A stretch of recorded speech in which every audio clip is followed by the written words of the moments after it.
munții înghețați ai Uralilor, un pădurar veteran dă peste o scenă care sfidează tot ce a învățat în 47 de ani de muncă. Un lup tânăr, tremurând în pragul morții de hipotermie, încolțit pe o stâncă instabilă. Animalul are o cale de scăpare clară, dar refuză să se miște. Corpul său acoperă ceva, un pachet vechi și murdar, legat cu frânghii uzate. Și când bărbatul încearcă să se apropie, lupul nu atacă pentru a ucide. El imploră, cu sunete pe care niciun lup adult nu ar trebui să le scoată, ca și cum ar proteja singurul lucru care mai contează în viața sa. Echipa de salvare ajunge. Operațiunea este riscantă, versantul se poate prăbuși în orice secundă, dar lupul luptă cu ultimele puteri nu pentru a scăpa de moarte, ci pentru a împiedica să fie atins acel obiect, fără valoare aparentă. Trebuie să-l forțeze.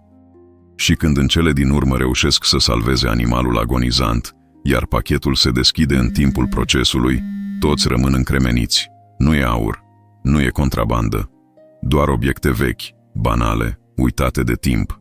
Dar mirosul care iese de acolo spune o poveste la care nimeni nu se aștepta. O poveste despre singurătate, loialitate imposibilă și un secret îngropat în munți care va schimba tot ce credeau că știu despre dragoste, pierdere și memorie. Pentru că acel lup nu păzea un obiect. El ducea acasă singura parte care a mai rămas din cineva pe care lumea întreagă l-a uitat, dar el nu a reușit. Zăpada cădea oblic, aproape orizontal, împinsă de un vânt care smulgea sunete ascuțite din copacii desfrunziți. Zacar Ilici s-a oprit în mijlocul potecii înghețate, a închis ochii pentru o clipă și a lăsat frigul să-i pătrundă pielea prin straturile de lână și țesătură impermeabilă. Era un ritual ciudat, știa el, dar îl ajuta să-și limpezească mintea. Frigul nu mințea, nu pretindea a fi altceva. Pur și simplu era implacabil și onest. Și exista un confort ciudat în asta. Văzuse deja 47 de ierni în munții Urali, fiecare lăsându-și amprenta pe corpul său ca inelele într-un trunchi de copac. Această iarnă, totuși, avea ceva diferit, o calitate prevestitoare de rău pe care nu o putea numi cu precizie.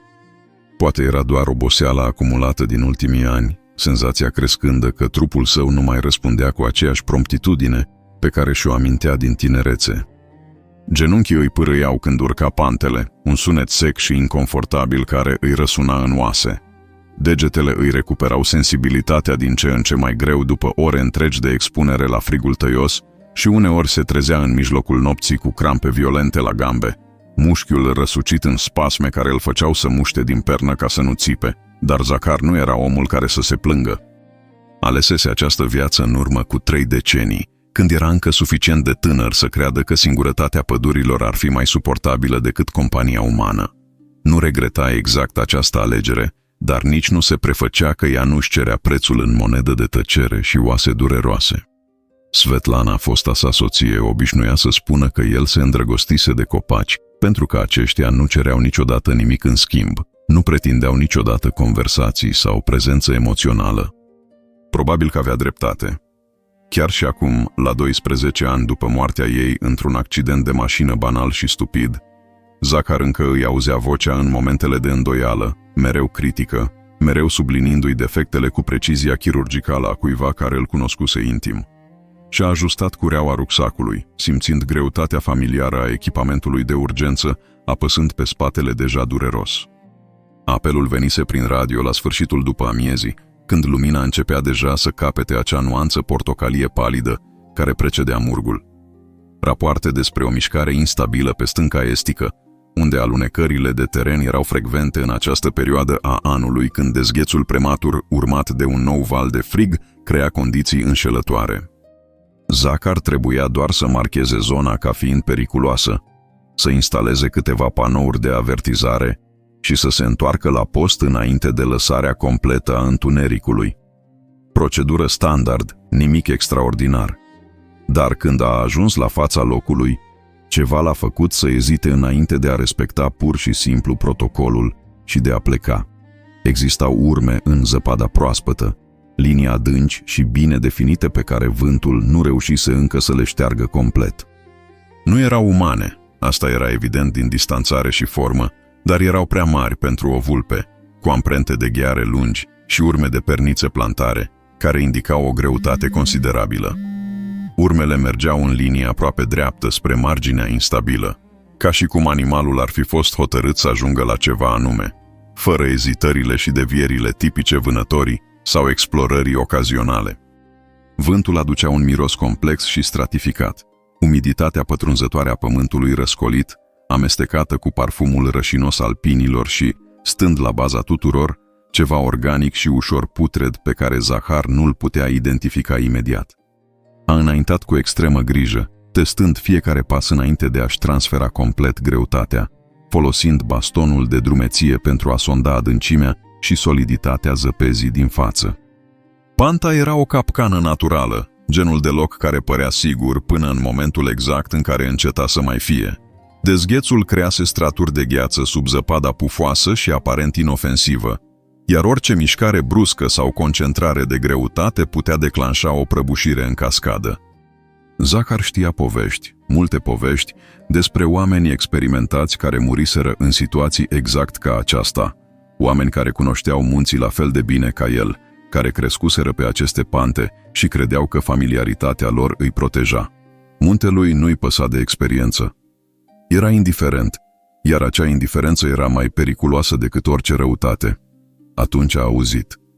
Nu era exact un sunet în sensul convențional, ci ceva între un geamăt reținut și o respirație gâfâită, ritmic și jos, aproape imperceptibil sub șuieratul constant al vântului. Zahar s-a oprit instantaneu, cu fiecare mușchi al corpului încordat, inima accelerându-i într-un mod pe care nu-i plăcea să-l recunoască. Frică. Chiar și după 47 de ierni, după decenii făcând exact această muncă, frica îl vizita încă cu regularitate, doar că acum știa să o recunoască, știa că a o nega sau a încerca să o suprime ar fi inutil și periculos. Frica te menținea în viață, atâta timp cât nu permiteai să te paralizeze. A mai înaintat câțiva metri cu o lentoare deliberată, ghemuindu-se treptat pentru a-și micșora silueta pe fundalul cerului gri și încărcat. Și atunci a văzut, iar inima i-a părut că sare o bătaie. Lupul era încolțit pe o cornișă stâncoasă îngustă, la aproximativ 10 metri sub marginea principală a prăpastiei. Poziția era geografic imposibil de atins din greșeală, ceea ce însemna că animalul coborâse acolo cu un scop, în ciuda pericolului evident. În spatele lui, stânca se sfărâma în mici avalanșe ori de câte ori făcea cea mai mică mișcare, pietriș și pământ afânat curgând în gol. În față, un abis vertical de poate 20 sau 25 de metri, până la valea acoperită de pietre ascuțite și zăpadă întărită. Nu exista nicio rută vizibilă de scăpare, nici în sus, nici în lateral. Lupul era, din toate punctele de vedere practice, prins. Animalul nu era enorm, probabil un mascul tânăr, a estimat Zahar, poate 2 sau 3 ani, încă în tranziția dintre adolescență și maturitate deplină. Blana sa, care ar fi trebuit să fie densă și gri-argintie cu straturile de sub păr caracteristice speciei sale, era vizibil îmbibată și încălcită, lipită de corp în smocuri neregulate care dezvăluiau pielea închisă de dedesubt. Chiar și de la acea distanță considerabilă, Zahar putea vedea tremurul ritmic care scutura corpul lupului, spasme musculare involuntare caracteristice hipotermiei moderate până la severe. Animalul murea, asta era de netăgăduit. Încă câteva ore în acele condiții și sistemele sale vitale ar fi început să cedeze ireversibil. Dar ceea ce l-a făcut pe Zahar să se încrunte, ceea ce a declanșat o alarmă instinctivă în mintea sa, antrenată de decenii de observare, a fost postura complet anormală a animalului. Lupul nu făcea nicio încercare vizibilă de a găsi o ieșire. Nu examina pereții stâncoși din jur în căutarea unei posibile rute de escaladare. Nu testa stabilitatea terenului de la picioarele sale căutând o cale mai sigură. Nu se uita repetat în sus în speranța de a identifica vreo posibilitate de întoarcere. Era pur și simplu acolo, culcat într-o poziție defensivă clasică, cu corpul curbat protector peste ceva ce Zahar nu putea distinge bine în penumbra crescândă. Un obiect întunecat, neregulat ca formă, clar nenatural. Zahar a simțit o strângere inconfortabilă în piept, o senzație fizică de constrângere pe care o recunoștea ca anxietate amestecată cu o confuzie profundă. Cunoștea lupii, nu doar superficial, ci intim. Le studiase comportamentul timp de ani de zile, participase la programe regionale de conservare, urmărise haite întregi prin sezoane complete pentru a documenta modelele migratorii și reproductive. Lupii erau animale fundamental pragmatice, conduse de instincte de supraviețuire rafinate și testate de milenii de evoluție implacabilă. Nu alegeau să moară când existau alternative viabile. Nu rămâneau prinși în capcane evidente când aveau capacitatea fizică de a scăpa. Și cu siguranță absolut nu protejau obiecte neînsuflețite ca și cum viața lor ar depinde de asta. Și totuși, acolo era unul, făcând exact toate aceste lucruri imposibile. Zachar s-a retras câțiva pași atenți, fără a-și lua ochii de la lup, și a scotocit în rucsac până a găsit binoclul cu rază lungă pe care îl purta pentru observarea faunei. L-a dus la ochi cu mâini care a observat că îi tremurau ușor. A reglat focalizarea rotind rotița centrală până când imaginea a devenit cristalină, iar ceea ce a văzut prin lentilele mărite nu a făcut decât să-i adâncească nedumerirea. Prin amplificare, scena a căpătat detalii tulburătoare și neașteptate. Obiectul pe care lupul îl proteja era un fel de pachet voluminos, poate pânză groasă sau piele învechită, legat grosolan cu frânghii care păreau putrezite de umiditate și de timp. Părți din țesătura exterioară se rupseseră, probabil în timpul transportului sau prin expunerea la elemente, dezvăluind un interior întunecat și nedefinit, posibil mai multe straturi de material sau obiecte individuale grupate. Lupul își menținea labele din față ferm presate pe pachet, aplicând o greutate constantă ca și cum s-ar fi temut că vântul l-ar putea smulge. Capul îi era plecat, aproape lipit de obiect, ochii întredeschiși împotriva vântului tăios care lovea acea cornișă expusă fără niciun obstacol, dar nu era postura unui animal rănit în agonie terminală, așteptând pasiv moartea. Zachar cunoștea și această postură, fusese martor la animale în ultimele momente de viață.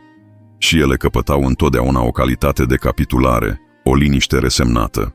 Asta era diferit.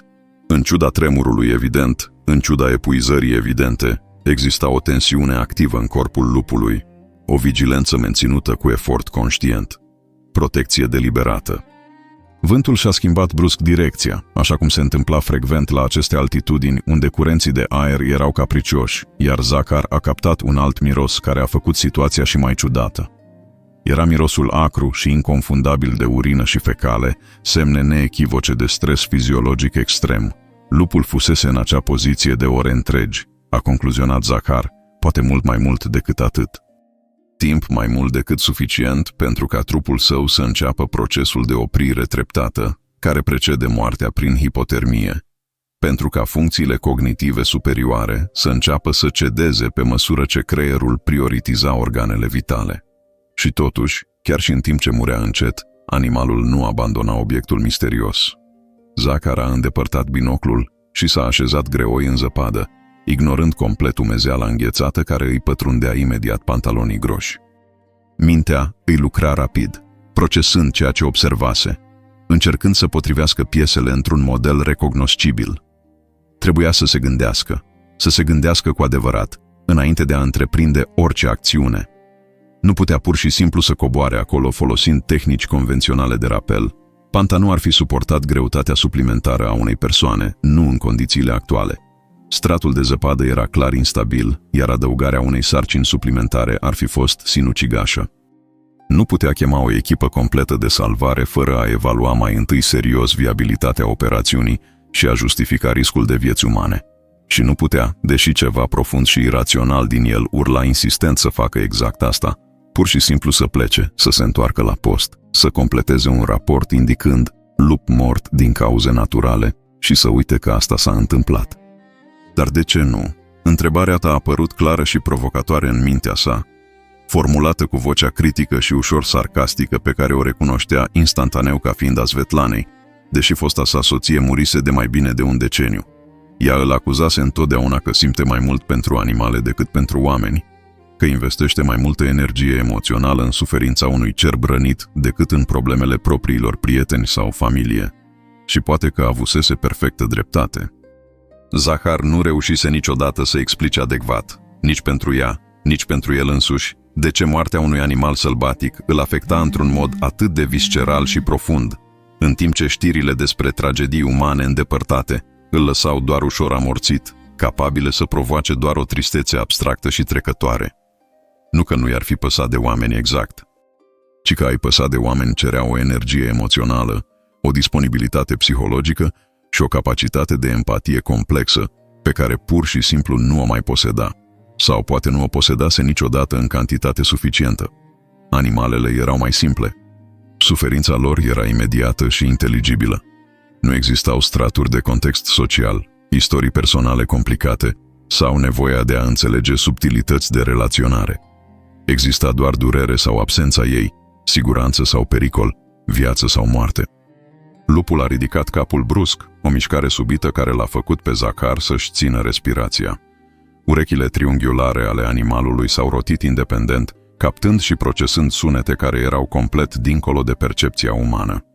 Lupul simțise prezența lui Zacar, detectase poate un sunet minim de haine frecându-se de haine, sau pur și simplu percepuse acea presiune atmosferică aproape imperceptibilă pe care ființele vii o proiectează. Ochii galbeni chihlimbari ai animalului, clar vizibil chiar și prin zăpada care continua să cadă, au întâlnit ochii căprui ai bărbatului prin distanța care îi separa. Nu exista o provocare deschisă în acea privire, a notat Zacar cu interes profesional automat. Nici nu există frica primordială și instinctivă pe care lupii cu adevărat sălbatici o demonstrează când se întâlnesc neașteptat cu oameni. Era ceva diferit, ceva mai apropiat de... Evaluare? Recunoaștere de categorie? Nu, Zacar se mustra mental aproape imediat, forțându-se să mențină obiectivitatea științifică. Proiecta, atribuia cogniție umană proceselor mentale animale. Lupul doar calcula dacă acel element nou în mediul său reprezenta o amenințare imediată care trebuia confruntată în ciuda stării sale slăbite, sau dacă putea fi ignorat în siguranță în favoarea conservării energiei vitale. Zacar s-a ridicat încet, transformând mișcarea într-o serie de incremente mici și clar vizibile, nimic brusc sau amenințător. A vorbit cu voce joasă, mai mult pentru a se calma pe sine și a-și organiza propriile gânduri, decât cu vreo iluzie că animalul ar putea înțelege cuvintele. E în regulă, prietene, nu te voi răni acum. Mă duc să aduc ajutor adecvat. Rezistă acolo încă puțin, doar încă puțin. Cuvintele erau obiectiv absurde. Lupul evident nu înțelegea rusa, nu procesa limbajul simbolic uman în niciun fel, dar exista un confort ciudat și copilăresc în a verbaliza intenții, în a transforma gânduri nebuloase în declarații concrete. Drumul de întoarcere până la postul de gardă forestieră a durat aproape o oră de mers anevoios, făcut mai dificil de întunericul tot mai mare și de zăpada care acum cădea cu o intensitate reînnoită.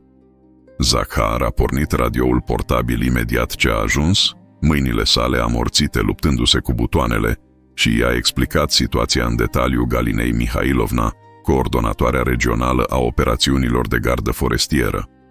Era o femeie extrem de practică, de o vârstă mijlocie nedefinită, care administra toată logistica regională cu o eficiență aproape militară și toleranță zero pentru risipa de resurse sau sentimentalism. Zacar a început ea după o pauză lungă pe care el a recunoscut-o ca fiind procesul ei de decizie în acțiune. Tu îmi spui serios că vrei să montezi o operațiune completă de salvare, cu echipă și echipament specializat pentru un lup sălbatic? Incredulitatea din vocea ei nu era exact ostilă, dar era clar prezentă, nuanțată cu acel ton de "iar avem conversația asta", pe care el îl cunoștea bine din interacțiunile trecute. "Nu este doar despre a salva lupul", a răspuns Zacar, surprinzându-se de fermitatea și convingerea din propriul ton al vocii. "E ceva fundamental greșit cu toată situația, Galina. Animalul protejează un obiect ca și cum viața lui ar depinde literalmente de asta. Comportament complet atipic. Ar putea fi o dovadă a ceva important. Poate braconaj, poate contrabandă, poate cineva a ascuns ceva incriminator. Nu știm. Dar este un miros uman puternic pe obiect, asta pot confirma chiar și de la distanță." A urmat o pauză semnificativ mai lungă de data aceasta, iar Zacar și-o putea imagina pe Galina stând în biroul ei supraîncălzit, bătând arabana cu degetele pe masă, în timp ce cântărea costurile față de posibilele beneficii. riscurile față de responsabilitățile potențiale. În cele din urmă, a oftat audibil prin radio. Ai maximum 3 ore de lumină utilizabilă, probabil mai puțin cu furtuna asta. Îi trimit pe Dimitri și Vasili cu echipamentul complet de rapel și salvare animale. Dar Zakhar, ascultă bine, dacă asta se dovedește a fi doar un lup bătrân și prea confuz ca să știe când să renunțe la vreo carcasă sau ceva de genul, nu este, a întrerupt-o Zakhar cu o fermitate pe care o folosea rar. E tânăr, Galina, sănătos, sau era până să fie expus, și obiectul categoric nu este organic. E țesătură, frânghii, fabricat și, cum am spus, există un miros uman specific și puternic. Prea puternic pentru a fi doar o contaminare accidentală. Asta a părut să o convingă în cele din urmă, sau cel puțin să ofere suficientă justificare birocratică. Zakhar o cunoștea pe Galina de 15 ani și știa că îi păsa cu adevărat, dar trebuia, de asemenea, să-și protejeze departamentul și bugetul limitat de critici.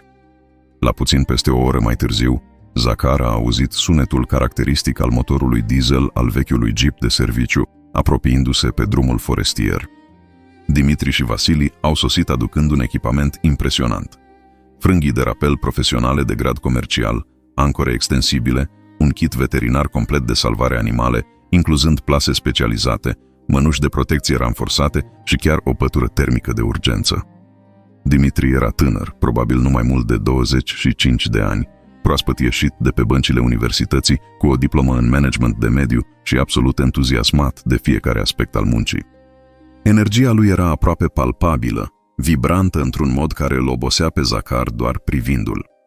Vasili, în contrast izbitor, era semnificativ mai în vârstă, poate chiar mai bătrân decât însuși Zakhar, un bărbat economic de tăcut care înțelegea profund că nu totul trebuia verbalizat sau explicat, că uneori tăcerea era pur și simplu mai eficientă și mai potrivită decât cuvintele. Când cei trei s-au întors la locul prăpastiei, acum echipați și pregătiți, zăpada își diminuase intensitatea la o burniță fină și persistentă, dar vântul se intensificase proporțional, urlând printre copaci cu o voce aproape conștientă. Lupul era tot acolo, exact în aceeași poziție, acum aproape complet invizibil sub un strat subțire, dar continuu, de zăpadă acumulată care îi acoperea corpul imobil. Zakhar a simțit cum ceva greu și rece îi se așează în stomac, o certitudine teribilă.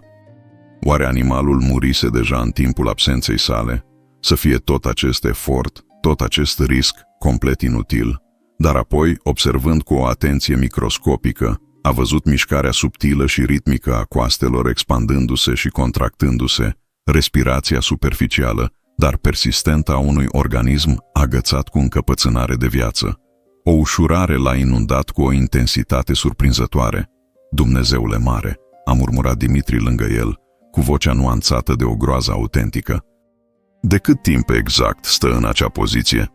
De ore bune, cel puțin, a răspuns Zakhar sumbru. Posibil de aseară, poate chiar de mai mult timp, greu de determinat cu certitudine. Vasili nu a spus nimic, doar a început să examineze metodic panta cu ochii săi experimentați și profund antrenați, evaluând unghiurile de coborâre, posibilele puncte de ancorare, riscurile calculate. După câteva minute de analiză tăcută, și-a pronunțat în sfârșit verdictul. Eu cobor. Zakhar, tu ancorezi principal, poziție aici. Dimitri, tu rămâi cu plasa de salvare pregătită și gestionezi coarda secundară de siguranță. Procesul de pregătire a fost meticulos și deliberat lent, fiecare pas verificat și reverificat. Vasili a îmbrăcat hamul complet de rapel, a prins carabinele de siguranță dublă, a testat fiecare not de 3 ori. Zakhar a stabilit punctele de ancorare folosind 2 copaci robuști, verificând integritatea scoarței și adâncimea rădăcinilor înainte de a le încredința o viață umană. Când a început în sfârșit coborârea, Vasili se mișca cu precizia atentă a unui chirurg, centimetru cu centimetru, distribuindu-și greutatea absolut uniform, evitând orice mișcare bruscă sau transfer subit de presiune, care ar fi putut destabiliza panta deja precară. Zakhar ținea coarda principală, simțind fiecare vibrație și ajustare transmise prin nailonul împletit. Inima îi bătea într-un ritm neregulat și inconfortabil, pe care încerca activ să-l ignore, amintindu-și că nu era absolut deloc momentul potrivit ca problemele sale cardiace cronice să decidă să se manifeste. Când Vasili a ajuns la aproximativ 3 metri de lup, încă semnificativ deasupra, dar deja în ceea ce ar fi fost considerat teritoriul personal al animalului, reacția a venit. Nu a fost bruscă sau explozivă, ci deliberată și clar comunicativă. Lupul s-a ridicat cu efort vizibil, tremurând violent, clătinându-se ușor ca un bețiv, și s-a repoziționat direct peste pachetul misterios, cu labele ferm plantate într-o postură defensivă clasică. Buzele ei s-au retras încet, expunând dinți îngălbeniți și tociți.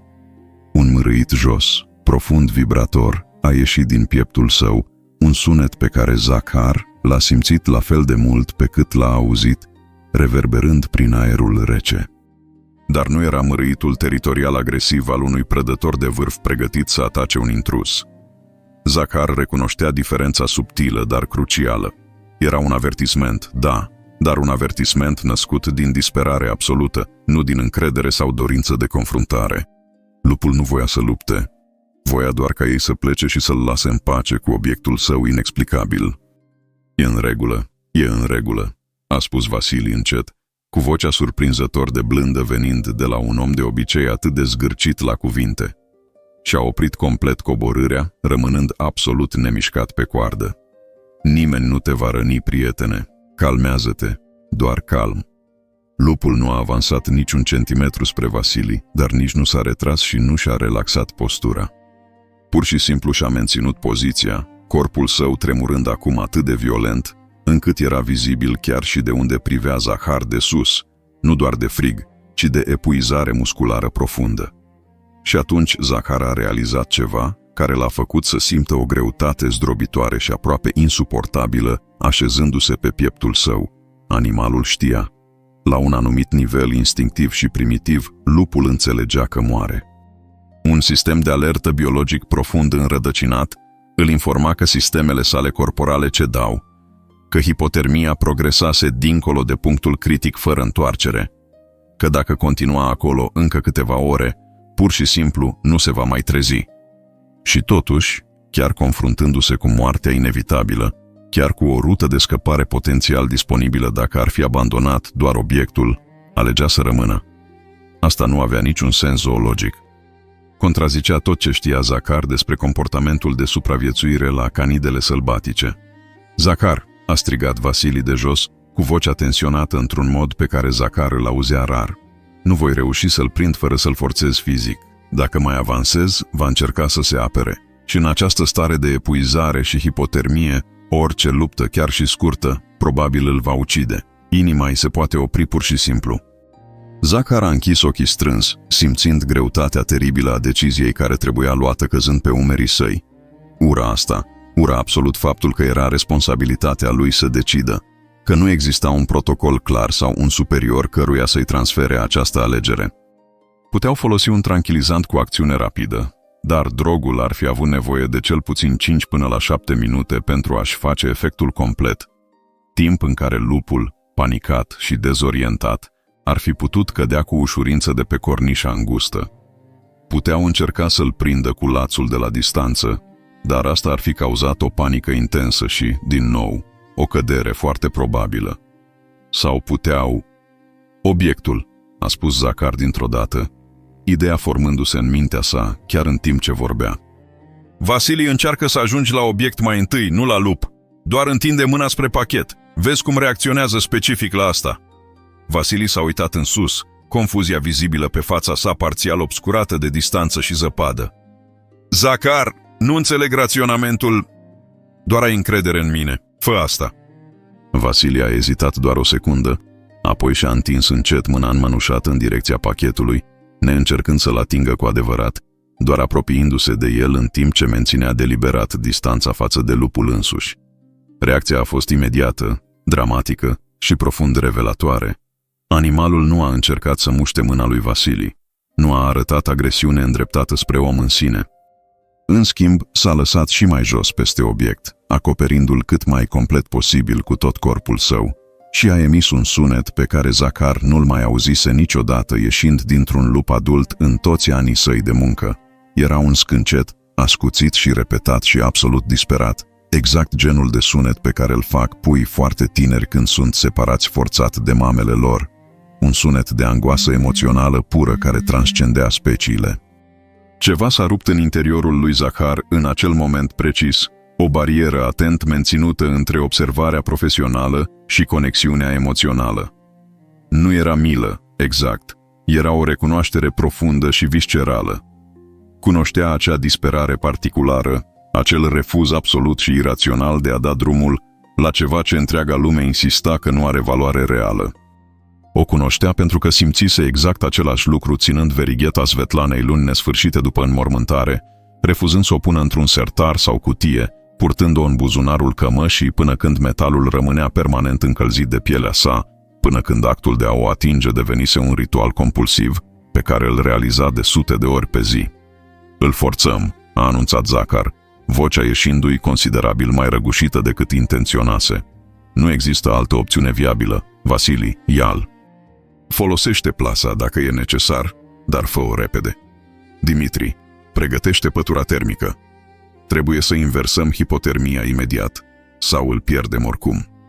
Ceea ce a urmat a fost simultan rapid și chinuitor de lung, haotic și dureros de privit. Vasili a coborât ultimii metri rapid, lupul a încercat să reziste, dar corpul său slăbit abia a reușit să se ridice cum trebuie. A fost un moment scurt și teribil de luptă confuză, în timpul căruia animalul a reușit să emită mârâieli slabe și a încercat inutil să muște prin plasa specializată pe care Vasili a aruncat-o peste el. Pachetul s-a rostogolit câțiva centimetri în timpul confruntării, rupându-se parțial, și în procesul de ridicare a lupului care acum se zbătea slab, dar încă persistent, prins și îngrozit într-un mod primitiv și absolut, o parte din conținut s-a împrăștiat pe stânca umedă. Zahar a văzut primul prin binoclu, pe care îl luase automat în timp ce Dimitri și cu el se coordonau să tragă frânghiile și să-l ridice pe Vasili împreună cu încărcătura sa. Nu era aur strălucitor, nici arme de contrabandă, nici nimic, nici măcar pe departe apropiat de valoare comercială sau criminală. Erau obiecte absolut banale și mundane, genul de lucruri pe care orice persoană le-ar arunca fără să se gândească de două ori. O pipă ieftină și ruptă în jumătate, o bucată ruptă de țesătură care părea să fi făcut parte dintr-o cămașă veche de flanelă, o cataramă de curea ruginită și deformată, o cană de metal îndoită cu smalțul cojit. Lucruri vechi, complet îmbibate de expunere, impregnate cu pământ umed și mucegai negru. Dar mirosul. Chiar și cuvântul tăios dispersând miasmele, când Vasili a ajuns în cele din urmă la marginea superioară și a adus obiectele recuperate cu el, Zahar a captat mirosul persistent și inconfundabil. Miros uman, dar nu generic. Specific și profund individual, genul de semnătură olfactivă unică pe care fiecare persoană o poartă fără să-și dea seama. Transpirație cu notele sale caracteristice, mirosul particular de fum de țigară sau tutun de pipă care impregnează hainele și bunurile, ceva dulceag și organic ca mierea foarte veche sau rășina de copac. Și stând la baza tuturor și întrețesut cu totul, imposibil de ignorat, mirosul canin, marcarea teritorială repetată și intenționată pe care lupii o folosesc pentru a identifica proprietatea și membrii haitei. Ce naiba e cu toate astea? A început să întrebe Dimitri, sincer confuz, ridicând unul dintre obiecte și examinându-l cu perplexitate evidentă. Dar Zahar l-a întrerupt cu un gest brusc al mâinii, atenția sa fiind complet concentrată asupra lupului. Animalul era în plasa de salvare, tehnic în siguranță, dar complet nemișcat acum, cu ochii deschiși, dar având acea calitate sticloasă pe care Zahar o recunoștea drept șoc fiziologic profund. Nu mai era luptă în el, doar o resemnare devastatoare. Zahar a îngenunchiat imediat lângă plasă, ignorând durerea ascuțită care i-a străbătut genunchii la contactul cu stânca dură. Și-a scos mănușile groase cu mișcări grăbite și a început să examineze animalul cu mâini care tremurau ușor, dar nu de frig. Nu existau răni grave sau sângerări semnificative, doar zgârieturi superficiale pe labe și câteva abraziuni pe bot. Dar temperatura corpului era periculos, critic de scăzută. Când Zahar a atins pernițele labelor erau reci și parțial rigide, țesuturile începând deja procesul de îngheț. Fără intervenție imediată și încălzire controlată, lupul tot ar muri, salvare sau nu. Du-l la jeep acum, a ordonat Zahar, vocea sa asumând acea calitate de comandă absolută pe care o folosea rar. Încălzirea la maxim, dar gradual, nu direct pe el. Dimitri, tu conduci înapoi la post. Vasili, vino cu mine. Trebuie să investigăm de unde exact au venit aceste obiecte, să urmărim ruta lupului. Procesul de urmărire a durat până la sfârșitul amurgului și dincolo de el, până când au trebuit să recurgă la lanterne puternice pentru a urma urmele tot mai șterse. Au urmat dâra lupului în susul muntelui, o potecă eratică ce sugera că animalul făcuse acea călătorie de mai multe ori, creând o cale parțial stabilită. Ruta i-a dus într-o zonă pe care Zahar o cunoștea doar vag, o secțiune izolată și rar vizitată unde vânători sau pusnici își stabiliseră ocazional locuințe temporare cu decenii în urmă. Și atunci, ieșind din întunericul crescând ca ceva scos dintr-un basm sumbru, au văzut cabana. Structura era într-o stare avansată de colaps, acoperișul cedat sub greutatea acumulată de ani de zăpadă grea, pereții laterali înclinându-se periculos spre interior. Ușa atârna într-o singură balama ruginită, lovindu-se ușor în vânt cu un sunet ritmic și tulburător. Nu era lumină, nu era fum, nu era niciun semn de locuire recentă. Locul exuda abandon și uitare. Vasili a luminat interiorul cu lanterna sa de mare putere și amândoi au rămas complet tăcuți timp de câteva secunde, pur și simplu procesând ceea ce vedeau. Cabana spunea o poveste, fragmentată și incompletă, dar neechivocă. Fusese un cămin, într-un mod rudimentar și improvizat, dar incontestabil real. Un pat de paie complet putrezit ocupa un colț, materialul organic transformat de mult în compost negru. Un foc stins de multă vreme, doar cenușă pietrificată și resturi de lemn carbonizat. Rafturi grosolane construite din crengi și frânghii, încă ținând conserve ruginite, care probabil conținuseră mâncare cu decenii în urmă, etichete de multilizibile. Și dovezi abundente, incontestabile, că acel spațiu nu fusese locuit doar de un om singuratic. Existau boluri pe podea, mai multe de dimensiuni diferite, unele conținând încă reziduri solidificate și identificabile a ceea ce fusese clar mâncare, nu hrană comercială, ci resturi de carne și legume gătite, oase roase, sute, acumulate meticulos într-un colț specific, organizate într-un mod care sugera o debarasare conștientă și obișnuită. Și cel mai revelator dintre toate, o vestă de lucru veche și ruptă atârnată într-un cui strâmb pe perete, acoperită de pete și cu fire de păr prinse vizibil și abundent în fibrele uzate. Păr de lup, inconfundabil prin colorit și textură. Cineva locuia aici, a vorbit Vasili încet, fiecare cuvânt atent cântărit. Și ținea animale. Sau cel puțin, conviețuia cu ele. Nu ținea, a corectat Zahar automat, luând vesta cu extremă grijă pentru a nu o deteriora mai mult. A examinat firele de păr prinse în țesătură sub lumina directă a lanternei sale. Nu era captivitate. Uită-te la varietate, nu sunt toate de lup. E vulpe aici, pot vedea roșcatul. Și asta pare râs, textura e diferită. Trata răniți probabil, îi reabilita.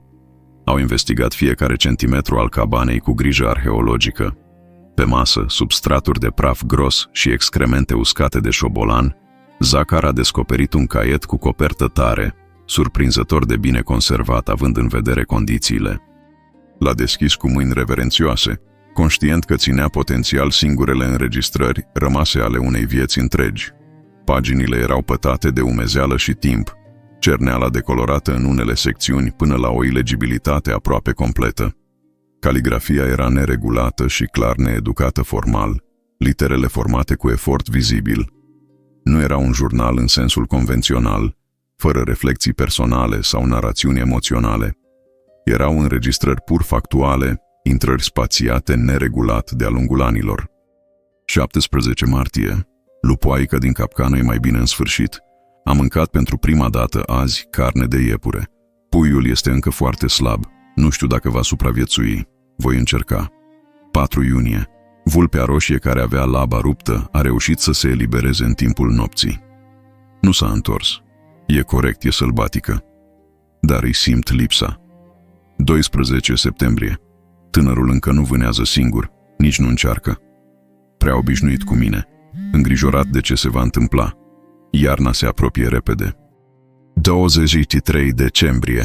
Am făcut rost de un cer bătrân, am împărțit. El crește, aproape adult acum, dar încă nu pleacă. Zahar a răsfoit rapid până a găsit cele mai recente intrări, la sfârșitul caietului. Ultima era datată cu aproape 2 ani în urmă, caligrafia vizibil mai tremurată și greu de citit. 15 aprilie. Nu mai pot. Boala a învins, în sfârșit. Știam că se va întâmpla, dar mereu crezi că mai ai timp. Tânărul trebuie să plece, trebuie să găsească o haită sau să învețe să supraviețuiască singur. Am încercat să-l alung, am țipat, am aruncat chiar cu pietre. Pur și simplu se întoarce. Nu înțelege sau nu vrea să înțeleagă.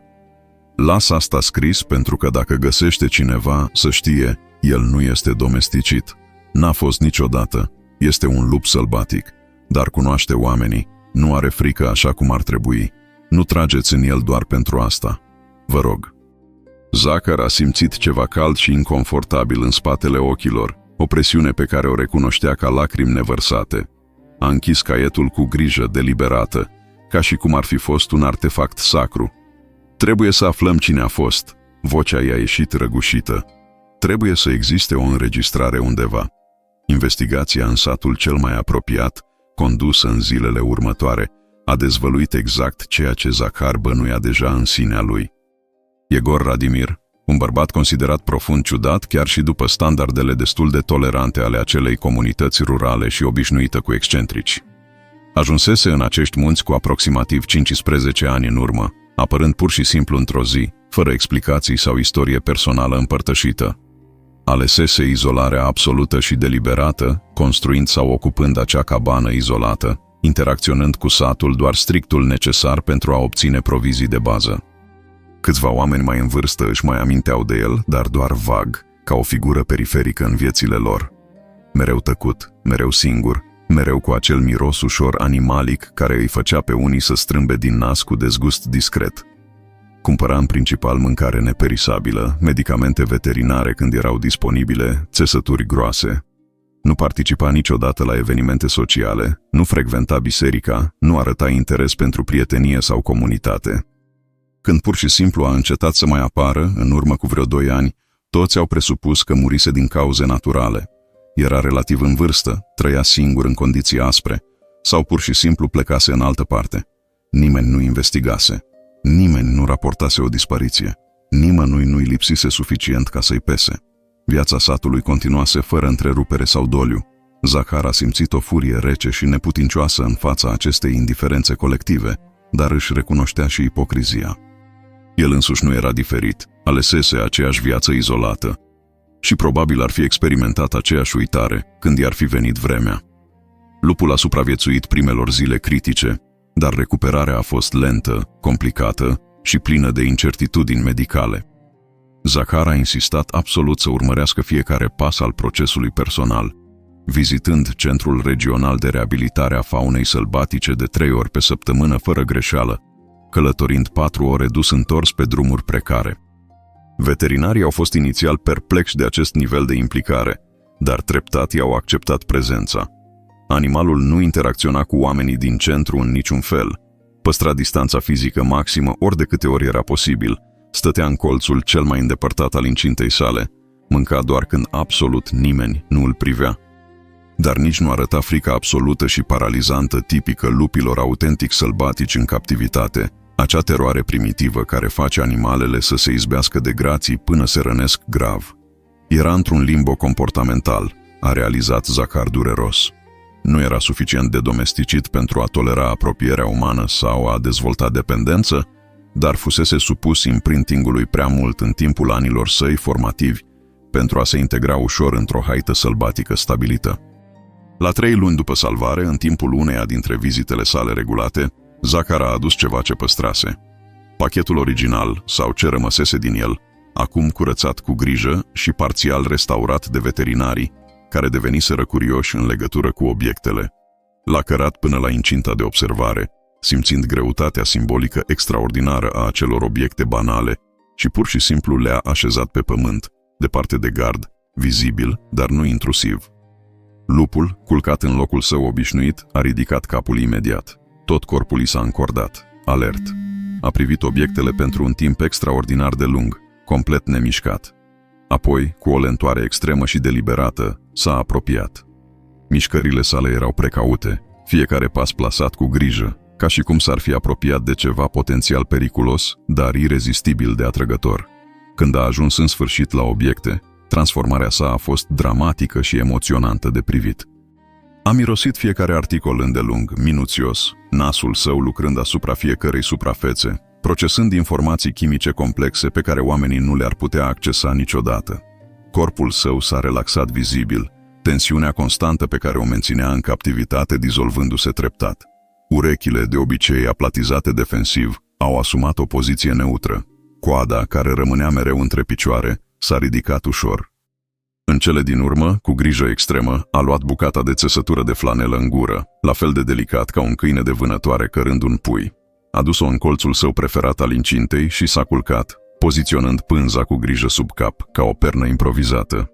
Memorie olfactivă, a explicat blând medicul veterinar șef, dr. Catarina, lângă Zacar, care privise toată secvența în tăcere absolută. Era o femeie de vreo 40 și ceva de ani, cu părul grizonant, prins într-o coadă de cal practică, ochi obosiți, dar blânzi. Pentru el, aceste obiecte nu sunt obiecte în sensul pe care îl înțelegem noi. Sunt omul, sunt Yegor. Mirosul încă activează aceleași răspunsuri neurologice, aceleași căi cerebrale care au fost stabilite în timpul dezvoltării sale. Confort, siguranță, apartenență la un grup social. El nu înțelegea că Yegor plecase permanent, a murmurat Zacar, vorbind mai mult pentru sine decât pentru ea, verbalizând ceva ce procesase. Încerca să aducă înapoi ce rămăsese din haita sa, să ducă ce putea căra într-un loc nou pentru a stabili casă, teritoriu, nu știu termenul corect. Sau încerca să creeze un nou cămin, a sugerat Catarina cu blândețe, folosind singurele obiecte de ancorare pe care le cunoștea. Acea stâncă pe care ai descris-o ar fi geografic un teritoriu excelent pentru un lup să stabilească un bârlog permanent. Protejat, viziune strategică amplă asupra văii, probabil rute de vânătoare în apropiere. Nu proteja doar amintiri. Încerca să construiască un viitor folosind trecutul ca fundație. Zacar a vizitat cabana abandonată a lui Yegor încă o dată înainte ca aceasta să fie oficial demontată și terenul recuperat de autoritățile forestiere. A stat acolo în pragul rupt, privind ultimele raze ale soarelui la apus, filtrându-se prin găurile din acoperișul prăbușit, creând modele aurii în praful suspendat. A încercat conștient să-și-l imagineze pe Yegor, un om probabil la fel de singuratic și izolat emoțional ca el însuși, găsind o formă de scop în a repara ceea ce lumea considera iremediabil stricat. Un lup rănit, prins într-o capcană crudă de vânător, nu era doar un alt animal sălbatic pentru Yegor. Era companie, responsabilitate concretă, ceva de care să aibă grijă când nimănui altcuiva din lume nu-i păsa de existența niciunuia dintre ei. Iar când acest lup a avut pui, dintre care unul a supraviețuit unde alții nu au reușit, Yegor a avut ceva și mai rar. Familie, oricât de netradițională ar fi fost. La 6 luni după salvarea inițială, după nenumărate consultări cu specialiști în comportament animal, biologi de conservare și autorități de gestionare a faunei, s-a ajuns în sfârșit la o decizie. Lupul urma să fie transferat într-o rezervație naturală amplă, o arie protejată de sute de kilometri pătrați, unde vânătoarea era strict interzisă și unde mai multe haite își stabiliseră deja teritorii de generații. Nu avea să fie ușor, toți i-au subliniat repetat lui Zacar. Animalul ar fi trebuit să lupte pentru un loc în ierarhia socială complexă, să învețe coduri de comportament și comunicare, pe care ar fi trebuit să le absoarbă instinctiv încă de pui.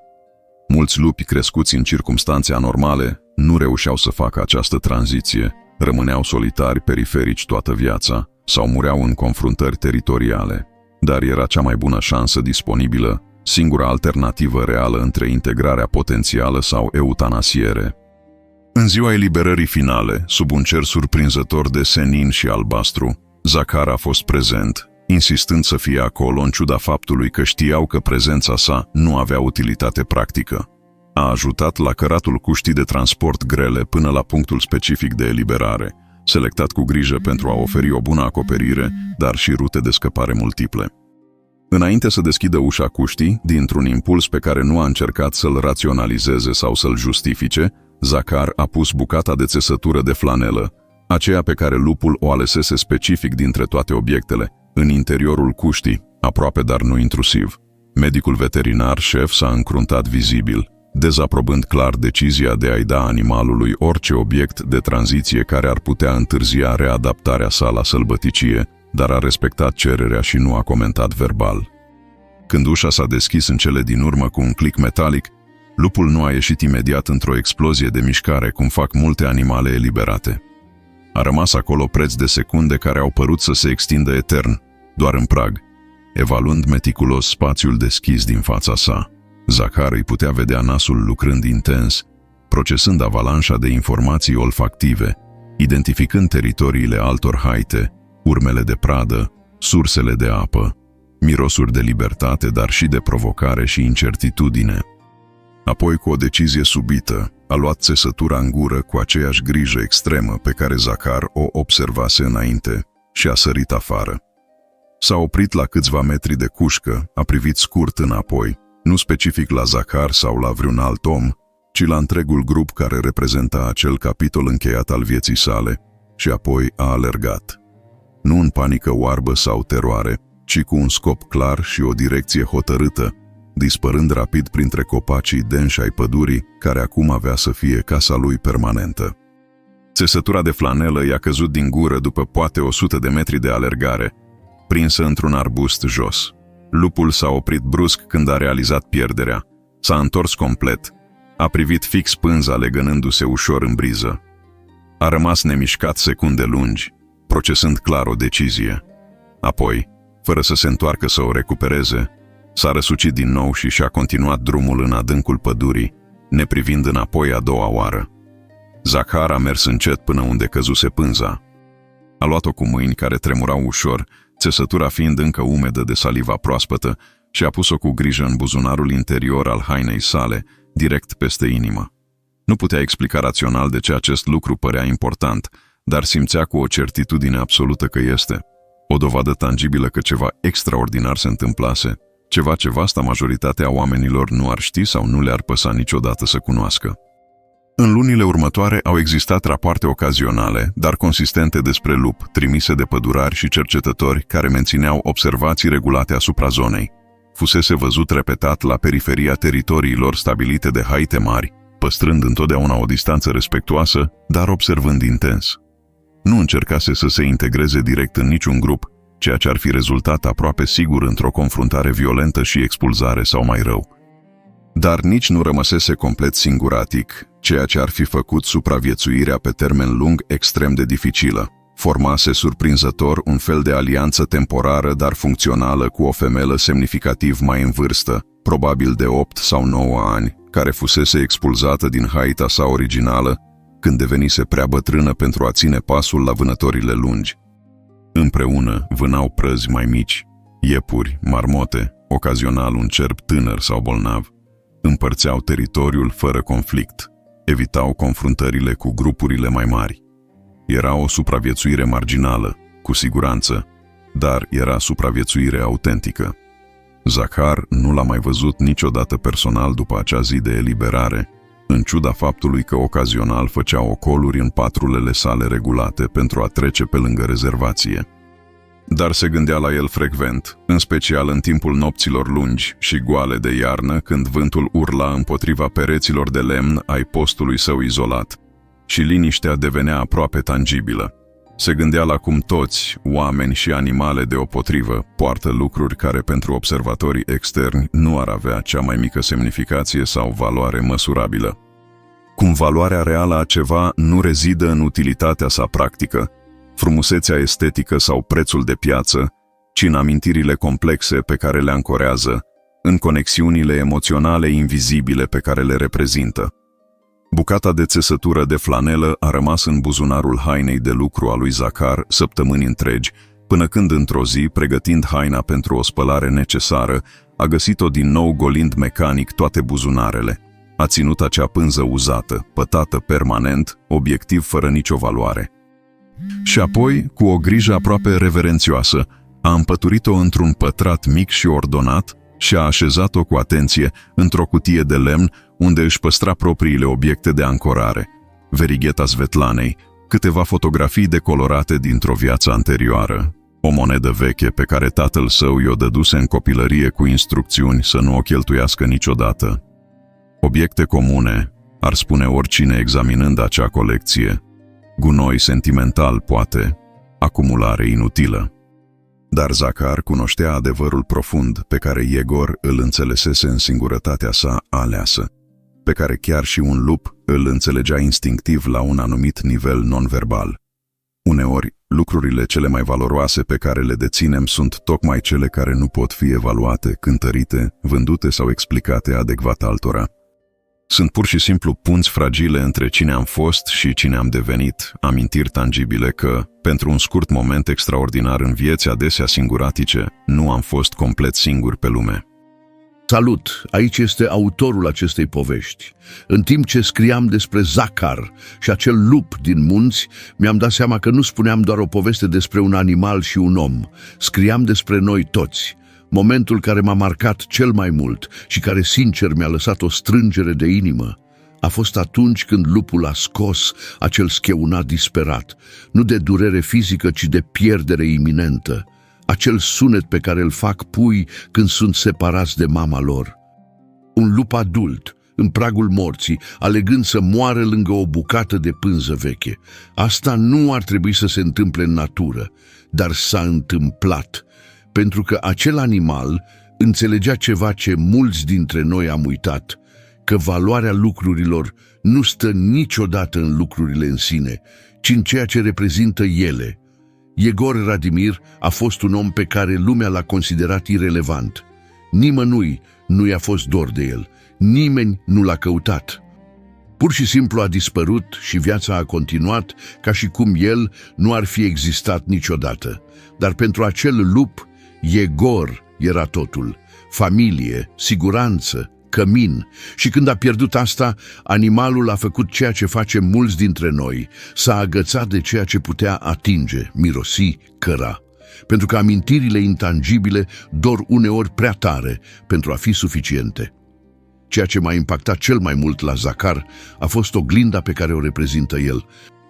Un om singuratic care poartă verigheta soției moarte de 12 ani în buzunar, atingând-o compulsiv, care a ales copacii în locul oamenilor pentru că copacii nu cer vulnerabilitate și care, salvând acel lup, poate încerca să se salveze pe sine însuși, sau cel puțin să valideze faptul că alegerea de a păstra amintiri, oricât ar durea, nu este o slăbiciune, este profund uman. Scena finală, când lupul dă drumul țesăturii și nu se întoarce să o ia, este devastatoare în frumusețea sa. Nu a fost uitare, a fost alegere, a fost animalul spunând: te-am iubit, dar trebuie să merg mai departe. Și câți dintre noi avem nevoie disperată să facem asta, dar nu reușim? Câți dintre noi suntem încă blocați pe stânci emoționale, protejând bucăți din trecut în timp ce prezentul ne îngheață încet? Această poveste m-a făcut să mă întreb: ce definește loialitatea? Lupul era loial lui Yegor sau amintirii lui? Și există vreo diferență? Suntem ceea ce ne amintim sau ceea ce lăsăm să plece? Acum vreau să aflu de la tine: ce porți cu tine care pentru alții nu are nicio valoare? Există ceva, un obiect, o fotografie, o amintire pe care l-ai proteja chiar dacă nimeni nu ar înțelege de ce. Și întrebarea cea mai grea: ai fost vreodată nevoit să dai drumul la ceva sau la cineva pentru a supraviețui emoțional? Cum a fost? Comentează mai jos. Vreau să-ți citesc povestea. Pentru că în cele din urmă toți suntem puțini ca acel lup, cărând lucruri invizibile care cântăresc mai mult decât întreaga lume. Și ține minte, să fii uitat de lume nu înseamnă că nu ai contat. Uneori, să contezi profund pentru o singură ființă este deja o moștenire suficientă.